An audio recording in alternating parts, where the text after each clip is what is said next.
coisa, querida professora Adriane Fauci, vamos falar a respeito do nosso segundo princípio fundamental. Então, já falamos da nossa forma de Estado federativa, que já aparece ali de cara no artigo 1º da Constituição, e agora a gente vai falar a respeito do segundo princípio, que é o princípio republicano. O princípio republicano, a república, ela caracteriza a nossa forma de governo. Vamos anotar?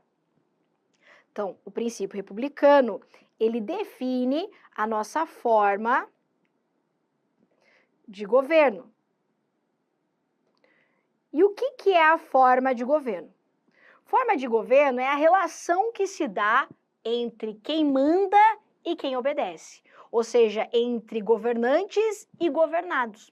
Então, essa relação entre quem manda e quem obedece e as suas diferenças é que definem as formas de governo existentes. E a gente tem duas formas de governo aqui que vale a pena mencionar. Nós temos a república, lógico, que é essa, né, que define, então, a nossa forma de governo, e eu tenho a monarquia. Então, olha só como as palavras estão aí para nos ajudar na vida. A república, ela vem da ideia de res public, res, coisa, public, do povo. Ou seja, a ideia de que quem governa, quem manda em uma república é o povo. Ou seja, o governo é do povo para o povo. Ou seja, isso aqui é uma coisa do povo. Já na monarquia vem de monos, arque, a ideia de que é uma única pessoa, monos um, que detém o poder. Então, quem governa, quem manda na casa toda numa monarquia é o rei e a rainha, é ou não é? Já na república, não. A república é coisa do povo. Então, a gente pode identificar aqui algumas características da monarquia e da república que aparecem em prova. Veja, você não precisa saber as características da monarquia. Ah, você não precisa saber todas as características da monarquia? Não! Se vier na tua prova, certamente vai vir as características da república, mas é muito mais divertido quando você sabe as características da monarquia. Por quê? Porque ela se contrapõe às características da república. Então, a gente vai ver quais são as características da monarquia, porque o contrário de monarquia é república. Quer ver? E eu posso provar sempre com a minha eterna musa divônica, rainha dos diamantes, a rainha Elizabeth, a eterna e única. A rainha Elizabeth, todo mundo sabe, a imortal, o que aconteceu com ela? Como que ela virou rainha? Eu te pergunto, como que rainha Elizabeth se transformou na rainha da Inglaterra? Todo mundo sabe o que eu estou falando, né? A mulher é um mito universal, a rainha dos memes. Agora, como que ela se tornou rainha? Alguém votou nela? Nós tivemos um processo eleitoral e que ela foi eleita. Sabe como é que ela se tornou rainha, meu amor? Deixa eu te contar. Ela se tornou rainha porque ela é filha de rei. Atenção, você. Ela é filha do rei, olha que loucura isso. Ela basicamente foi escolhida por Deus para nascer naquela família e se tornar rainha. É um negócio muito especial isso aqui.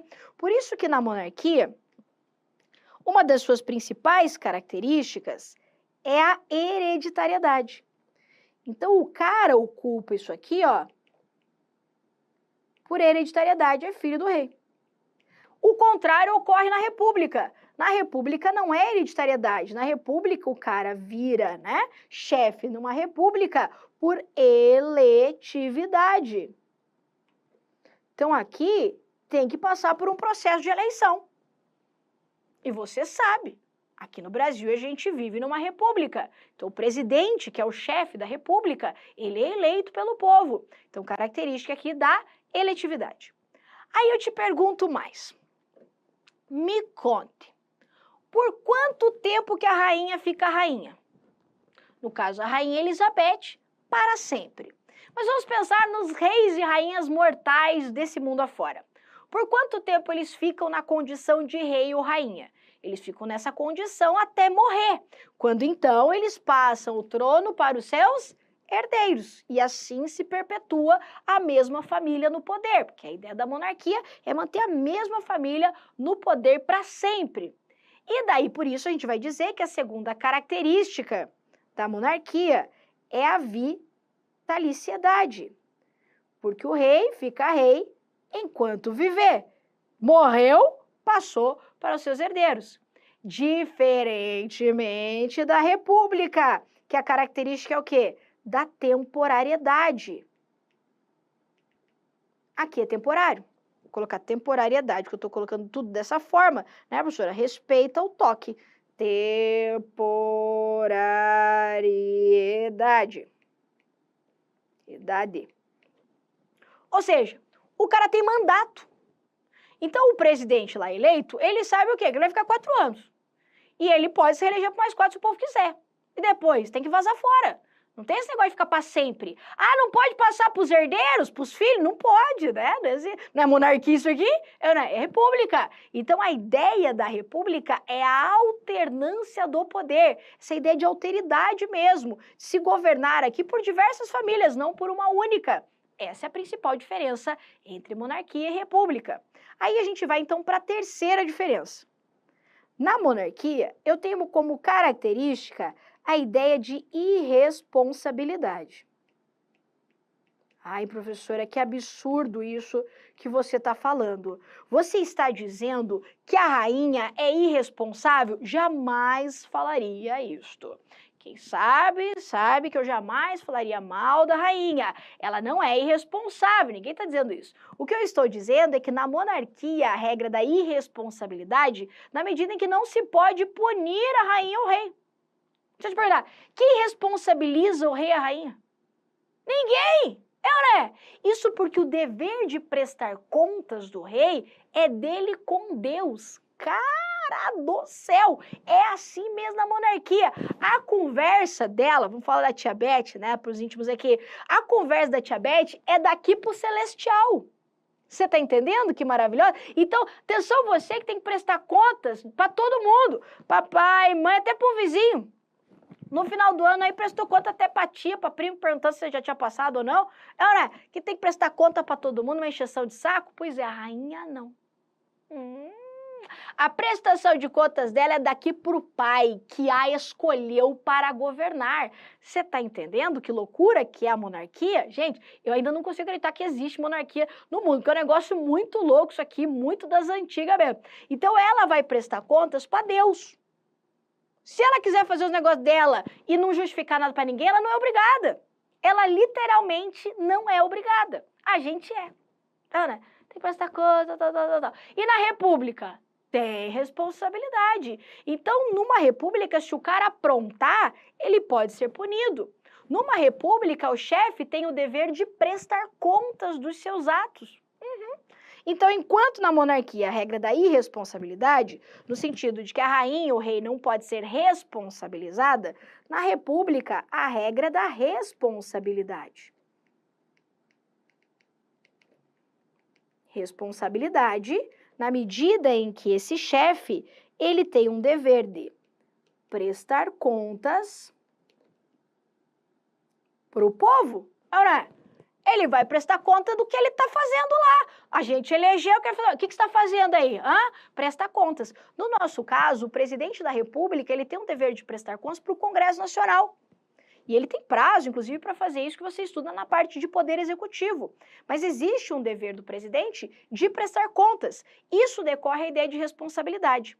Então, a gente pode dizer que o chefe republicano, ele tem responsabilidade política, ele tem responsabilidade administrativa, ele, inclusive, possui responsabilidades no âmbito penal. Isso porque um presidente, ele pode ser punido por crimes na vigência do seu mandato. Então, a gente pode colocar aqui, ó, que ele pode, sim, ser responsabilizado por crimes. Crime comum, infração de natureza penal, ou ainda crimes de responsabilidade, ou seja, aquelas infrações político-administrativas. Então veja que a república é exatamente o contrário mesmo da ideia da monarquia. E você concorda comigo que da ideia de responsabilidade eu posso extrair ainda uma quarta característica, que é a ideia de igualdade formal, ou igualdade perante a lei. Você concorda comigo que nem mesmo o presidente em uma república, ele está acima da lei? Porque ele tem um dever de prestar contas, ele pode ser punido se cometer crime, ele pode ser cumprido se cometer infração político-administrativa, então ele tem responsabilidades, então ele não está acima da lei. Você está entendendo? Agora, na monarquia, meu amor, ela está acima de tudo. ela só não está acima do Pai Celestial, do Deus divino. Só o resto, ela está acima sim. Então, por isso que na monarquia não há uma igualdade formal. Lá na monarquia não há igualdade com a rainha. Ninguém se equipara a ela. Doido demais, né? Então, aqui ó, na república, a gente pode complementar falando da ideia de igualdade perante a lei, uma igualdade aqui meramente formal. Ok aqui? Tá. Só vamos aprofundar este nosso esqueminha aqui, ó. A nossa república, ela foi consagrada no dia 15 de novembro de 1889. Nenhuma novidade, né, Teteia? Inclusive é feriado. Você não sabia disso, não? O feriado você sabia, né? Mas nem lembrava do que era o feriado. 15 de novembro, nós temos a proclamação da República, que foi feita lá em 1889, mas foi consagrada na nossa Constituição de 1891. Então, ela foi proclamada em 1889, mas foi instituída a nossa Constituição Federal apenas em 1891, juntamente, inclusive, com a formação da nossa federação. Ok? Vamos um pouquinho mais agora. Para esse lado aqui, ó. Se eu te perguntar assim, ó. O princípio republicano, ele é cláusula pétrea? O que é cláusula pétrea? Você sabe que cláusula pétrea é aquele núcleo constitucional que não pode ser abolido. Né? Então, eu não posso abolir algo que seja considerado como cláusula pétrea. E você sabe que a nossa forma de Estado federativa é cláusula pétrea. Então, nossa estrutura federativa é, sim, cláusula pétrea. Agora, a república é cláusula pétrea? E a resposta é não. Cuidado com isso. Então, a nossa república não é considerada, não é cláusula pétrea expressa no texto constitucional. Ah, professor, onde que eu vejo quais são as cláusulas pétreas? Bom, você vai lá no artigo 60, parágrafo 4º da Constituição Federal, que vai dizer aquilo que não pode ser objeto de emenda à Constituição. Então, eu não posso emendar a Constituição para abolir a nossa forma de Estado federativa, sei lá, para excluir ou extinguir a figura dos Estados, retirar competência dos entes estatais, eu não posso fazer isso, porque estaria violando a ideia de federalismo. Eu também não posso abolir a separação dos poderes, eu não posso abolir o voto direto, secreto, universal e periódico, eu também não posso abolir os direitos e garantias individuais. Isso aqui é o que nós chamamos de cláusulas pétreas expressas. Apesar, então, da nossa Constituição não elevar a nossa forma de governo republicana à cláusula pétrea expressa, entende a doutrina que não dá para vir uma simples emenda e transformar a nossa república em uma monarquia. Muita gente pergunta isso. Professora, tem como pegar o Brasil hoje e transformar numa monarquia por emenda à Constituição? E a resposta é não. Não por quê? Se a nossa forma de governo não é uma cláusula pétrea. A resposta é muito simples. Porque nós tivemos, quando a Constituição foi feita, e eu conto sempre essa história que eu acho que fica fácil de você visualizar, quando a nossa Constituição foi feita pela Assembleia Nacional Constituinte, lá em 1988, o que se discutiu naquele momento? Qual seria a nossa melhor forma de governo e qual seria o nosso melhor sistema de governo?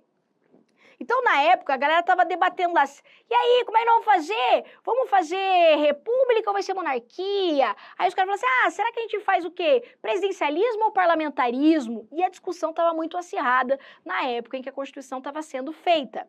E daí, o que eles decidiram? Eles falaram assim, gente, vamos deixar baixo aqui e vamos fazer o seguinte, vamos deixar por república e vamos deixar por presidencialismo. E vamos convocar de forma prévia um plebiscito. Então, lá em 88, a Constituição convocou um plebiscito e falou assim, ó, daqui 5 anos, então da data da promulgação da Constituição, daqui 5 anos, o povo vai voltar às urnas, o povo vai às urnas e vai decidir se quer que continue sendo república e se quer que continue sendo presidencialismo. Então, o povo confirmou em 93 a opção pela república e a opção pelo presidencialismo. Aí, vamos lá.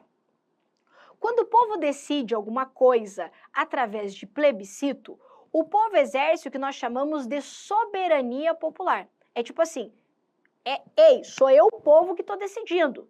O que eu decidi está decidido, por isso soberania popular. Por isso que entende a doutrina, então, que se o povo falou, queremos república e queremos presidencialismo, não pode vir uma emenda à Constituição para desdizer aquilo que o povo disse. Então, apesar de não ser uma cláusula pétrea expressa, e é assim que você tem que levar para a prova, eu não posso, repito, eu não posso mudar a nossa forma de governo republicana para uma monarquia por uma simples emenda à Constituição Federal. Por quê? Porque isso violaria o exercício da soberania popular. Então, a gente pode colocar assim, ó, para ficar bem bonito no seu caderno. Não é possível a alteração da nossa forma de governo, vou colocar assim, alteração da república para monarquia através de emenda constitucional. Não seria possível. Por quê? Porque isso violaria a ideia de soberania popular. Soberania popular. Que você viu que isso decorreu do exercício do plebiscito, realizado em 1993. Além disso, apesar da nossa Constituição Federal, ela não falar que é cláusula pétrea expressa, a nossa República ela é classificada como um princípio sensível.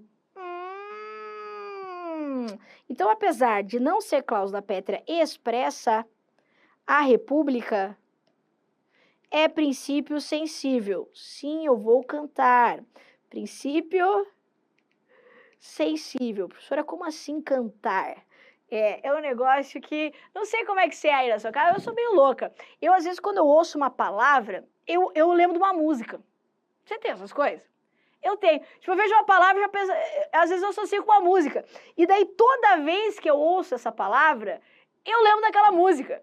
E a palavra sensível é um negócio que eu sempre lembro de uma música do Christian Ralph. Você conhece essa música? Aquela canta assim, ó.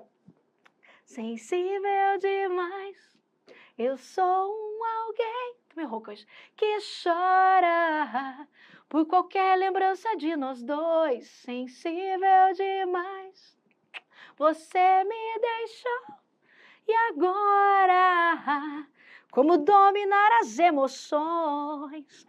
Eita, Christian Ralph, para aquecer o nosso coraçãozinho. Não é? Christian Ralph, sucesso de muitos anos atrás, não é? Então você vai lembrar toda vez falar de república do Christian Ralph. Por quê? Porque a república é um princípio sensível, princípio que significa que caso ele seja violado, é hipótese de intervenção federal. Vai dizer, tenho certeza, cara. Alguém falou assim, ele é muito sensível. Você já na cabeça. Vai dizer que já tá ali, ó. Só que chora. Eita, vou colocar o Christian Ralph no top do Spotify aí, ó. Não é? Então, a república é o quê? A república é princípio sensível. E o que isso significa? Significa que se alguém tentar violar isso, se alguém de alguma forma descaracterizar a república, é hipótese de intervenção federal. Então vamos imaginar a seguinte situação. Você viu comigo que a república tem dentro das suas características a ideia de temporariedade e eletividade, não é isso? Vamos imaginar, por exemplo, que venha uma constituição de um estado e diga assim, ó, o mandato do governador agora é vitalício. Já pensou isso? Então imagine a constituição de um estado que coloque lá, o mandato do governador é vitalício. Nesse caso, ao colocar dessa forma, você concorda comigo que essa constituição, ela violou a república? Porque a principal característica da república é a temporariedade. Então não tem como dizer assim, um governador vai ficar no cargo de forma vitalícia. Não, tem que ser sempre temporário. Então, neste caso, se um Estado estabelecer isso, ele não vai estar violando cláusula pétrea, mas ele estará violando um princípio sensível. E é caso, inclusive, de intervenção federal. Então, a gente anota assim, ó, república é princípio sensível. Você encontra os princípios sensíveis lá no artigo 34 da Constituição, o que significa que a sua violação importa em intervenção federal. Ok aqui? Muito bem. Então, fechamos a nossa forma de governo republicana. Aqui eu quero que você preste agora, então, bastante atenção. Nós falamos, então, no princípio fundamental, que é o federalismo, forma de Estado, no princípio fundamental republicano, que é a nossa forma de governo. O presidencialismo não se classifica como um princípio fundamental. Professor, então por que você colocou ali, sua louca da motoca? Eu coloquei o presidencialismo aqui, por quê? Porque o presidencialismo, ele dá um dos elementos do nosso Estado. Então, ele traz aqui características do nosso Estado, porque ele vai definir o nosso sistema de governo. E eu acho didático estudar um pouquinho do presidencialismo aqui na parte de princípios fundamentais. Mas esse tópico de presidencialismo você vai ver com muito mais detalhes lá na parte de poder executivo. Só que eu acho muito didático que você tenha uma noção de presidencialismo já aqui no tópico de princípios fundamentais. Então já anota de cara assim, ó, nós vamos falar de presidencialismo, mas o presidencialismo não é princípio fundamental.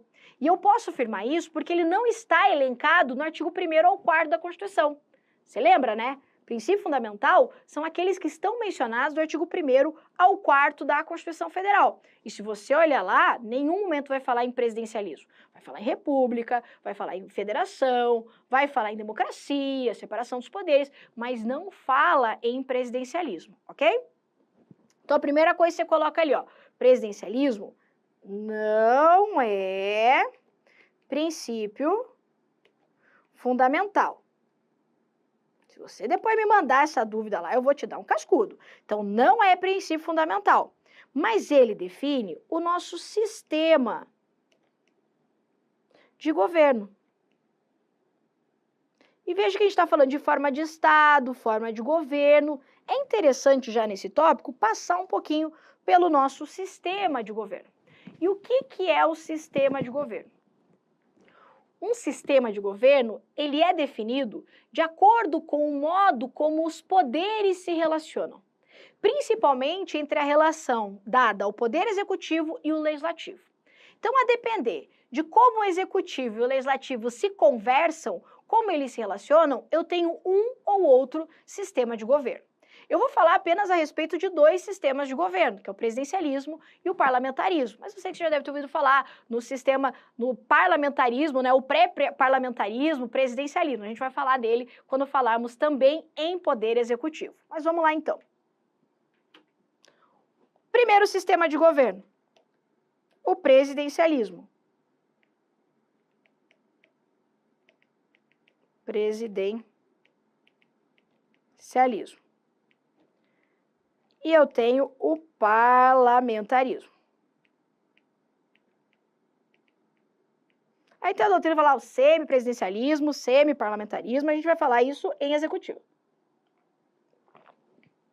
O presidencialismo, ele se diferencia do parlamentarismo por ser unipessoal, também chamado de monocrático. O que é isso?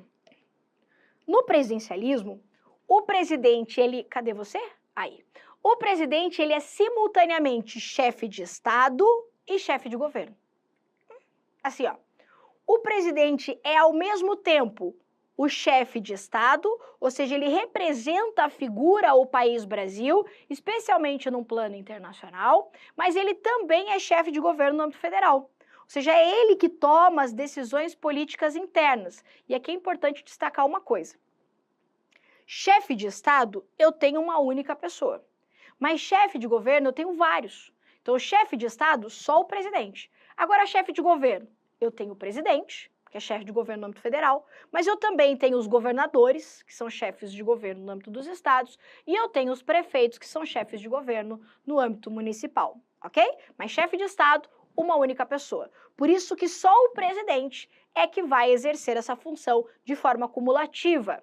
Então, o presidencialismo se classifica, se considera aqui a figura importantíssima do presidente, que é, simultaneamente, chefe de Estado e chefe de governo, diferente do parlamentarismo.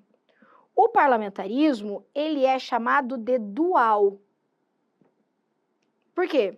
Porque eu tenho uma pessoa sendo chefe de Estado e outra diferente sendo chefe de governo. Aí você não consigo enxergar. Consegue sim. Pensa na tia Elizabeth de novo. A rainha da Inglaterra. Lá na Inglaterra eu tenho uma monarquia parlamentarista, ok? Tá. Então como é que funciona lá? Eu tenho a rainha que exerce a função de chefe de Estado. Então, se ela chegasse aqui, a rainha, se ela viesse aqui, eu tivesse dar um crachá para ela, eu ia colocar o que no crachá dela? Chefe de Estado.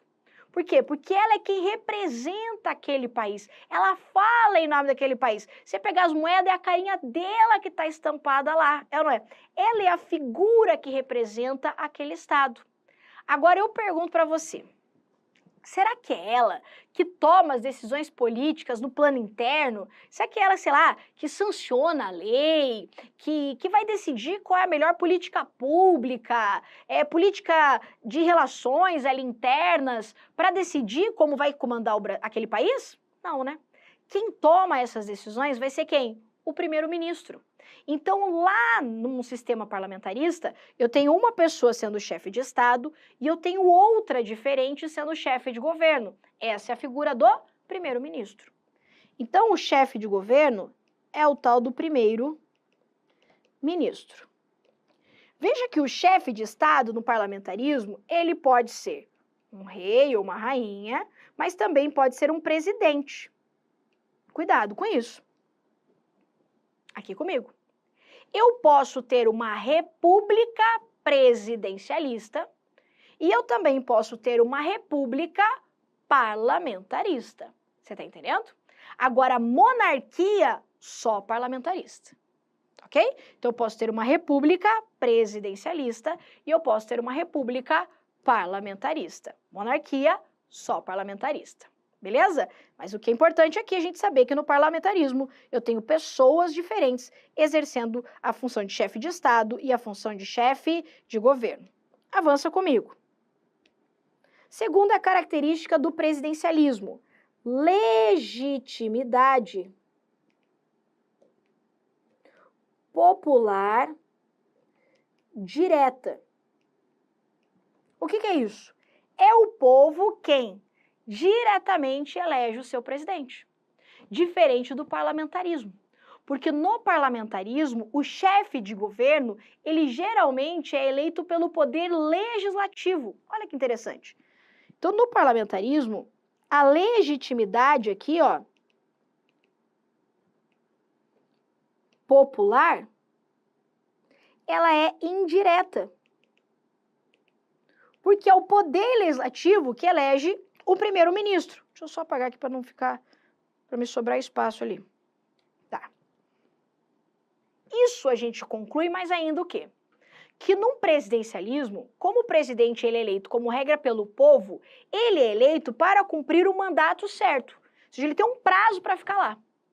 Já no parlamentarismo, não. No parlamentarismo, o cara ele fica na condição de primeiro-ministro enquanto o poder legislativo daquele local quiser. Então, por exemplo, tem lá o primeiro-ministro deles lá. Beleza, quem escolheu? O parlamento, ou seja, o poder legislativo. E ele fica como primeiro-ministro durante quanto tempo? Não sei. Enquanto o Congresso deles quiser. Enquanto o poder legislativo deles quiser. Então, enquanto no presidencialismo eu tenho um prazo certo, determinado por cara exercer a sua atribuição, no parlamentarismo eu não tenho esse mandato pré-definido, esse prazo certo, porque o primeiro-ministro ele pode ser destituído antes, ou seja, ele pode ser destituído a qualquer hora que o parlamento quiser. Por isso, nós podemos dizer que existe no parlamentarismo uma interdependência entre o poder executivo e o poder legislativo. Então, no parlamentarismo, eu tenho uma interdependência entre o executivo e o legislativo, enquanto que no presidencialismo eu tenho uma independência entre esses mesmos poderes. Tia desenha para você. Então, olha só. Quando eu falo em interdependência, eu estou dizendo aqui, ó, o legislativo, ele pode ir lá e simplesmente destituir o executivo a hora que ele quiser. Então, ele vai dizer assim, ei, não gostei da tua gestão, hein? Sai fora. E não tem problema. Agora, no presidencialismo, o presidente só pode ser destituído pelo legislativo se ele cometer crimes de responsabilidade pelo procedimento do impeachment. Você sabe muito bem o que acontece aí no Brasil, aos montes, inclusive, né? Então, no presidencialismo, o presidente só é retirado pelo poder legislativo se ele comete crime de responsabilidade. No parlamentarismo, não. O parlamentarismo, o cara pode ser destituído a qualquer hora que o Congresso deles quiser. Tanto que existe um instrumento bem interessante que é chamado moção de desconfiança para destituir o primeiro-ministro. Então, tipo assim, ei, nós não estamos mais confiando no teu trabalho, sai fora. Então, o cara é um péssimo governante, vai lá e destitui. Agora, no presidencialismo, não. O presidente é um péssimo gestor, vamos destituir ele. Não, não pode ser assim.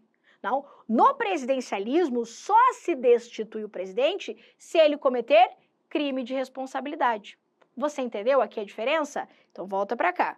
Então, enquanto no presidencialismo a ideia da independência entre esses poderes, no parlamentarismo eu tenho uma interdependência entre esses mesmos poderes.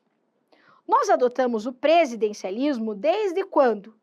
Desde quando proclamamos a República, ou seja, desde o dia 15 de novembro de 1889. E também foi consagrado na nossa Constituição de 1891. Agora, nós tivemos um período curto no Brasil, após ali a proclamação da República, em que nós tivemos um sistema parlamentarista. Professora, nós tivemos sistema parlamentarista no Brasil? Tivemos sim. Quando que nós tivemos parlamentarismo no Brasil? No período do Império, né? Mas depois que mudou lá para a República. Depois que mudou para a República, nós tivemos um período de 1961 a 1963. Claro que na época que a gente era uma monarquia, também era parlamentarismo, porque eu já te falei que monarquia tem que necessariamente ser parlamentarista, tá? Muitos outros detalhes, diferenças de outros sistemas de governo, a gente aprofunda isso lá no capítulo, no tópico do Poder Executivo. Para esse momento, eu só quero que você perceba que o sistema de governo é essa relação entre o Poder Executivo e o Poder Legislativo. Aí a pergunta que não quer calar, é cláusula pétrea ou não? Vamos anotar. O nosso sistema de governo, ele não é cláusula pétrea expressa. Então, você também não vai encontrar lá no artigo 60, parágrafo 4º. Agora, ele também não é princípio sensível. Não vai confundir. Quem que é princípio sensível, Christian Ralph? Apenas a República. O presidencialismo não é princípio sensível. Agora, a sua alteração por emenda,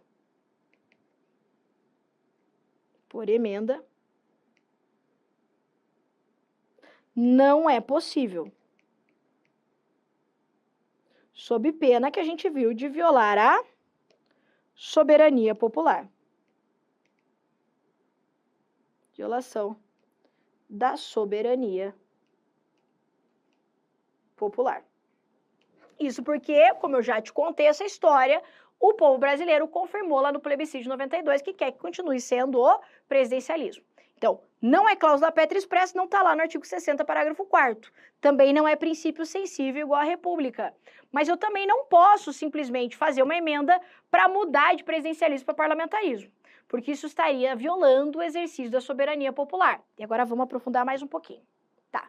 Se é exercício de soberania popular, ou seja, se o povo se manifestou pela república e pelo presidencialismo, entende parte da doutrina, isso aqui é algo mais aprofundado, que a alteração da nossa forma de governo republicana e do nosso sistema de governo seria possível desde que o povo se manifestasse novamente através de um plebiscito. Então entende parte da doutrina que para eu pegar a república e virar monarquia, para eu pegar presidencialismo e transformar em parlamentarismo, o povo deveria manifestar essa vontade através de um novo plebiscito. Ok? Muito bem, então, fechamos então nossa forma de governo e o nosso sistema de governo. Repetindo, o nosso sistema de governo presidencialista não é considerado como um princípio fundamental, mas eu acho didático a gente analisar nesse momento, porque traz características do Estado brasileiro. Ok? Espero que você tenha gostado e até a próxima.